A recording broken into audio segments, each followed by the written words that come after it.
છોટાઉદેપુરમાં ભારે વરસાદને પગલે લોકોની હાલત કફોડી બની છે।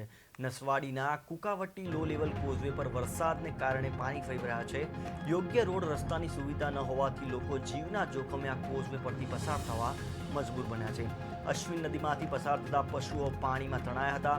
ગ્રામજનોએ સાથે મળી પશુઓનું રેસ્ક્યુ હાથ ધર્યું હતું। આ બચાવ કામગીરી દરમિયાન એક સ્થાનિક યુવક પાણીમાં તણાયો હતો। સ્થાનિક લોકોએ અગાઉ તંત્રને આ બાબતે રજૂઆત કરી હોવા છતાં કોઈ કામગીરી ન હોવાનો આરોપ લાગ્યો હતો।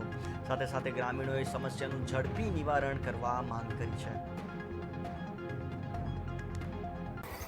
હું ધોળાસાળા જતા હતા તો મારે ભેંસ પડી હતી પાણીમાં। પછી ઘણા બધા માંડ કાઢી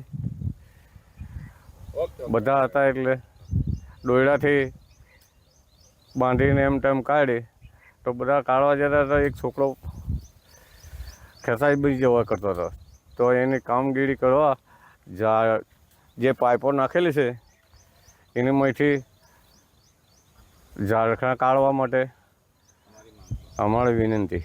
આ અમારે ઉતારવાનું તકલીફ છે સાહેબ, અમે કઈ જઈએ સીનું કોઈ ફરીને આવવું પડે। અહીંયા કેટલા અધિકારીઓને જણાવ્યું છે પણ કોઈ અધિકારી આવીને ઊભો રહેતો નથી ભાઈ।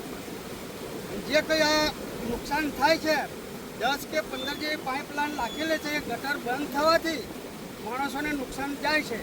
કાલે અમારે ભાઈઓ આવ્યા હતા કાઢવા, કે સામે એક ભેંસ આવી ગઈ હતી નારાની અંદર ડુંગરાની અંદર, એ કાઢતા એક ભાઈને ઈજા થઈ થોડી, પણ તોય છતાં બચી ગયો કહેવાય।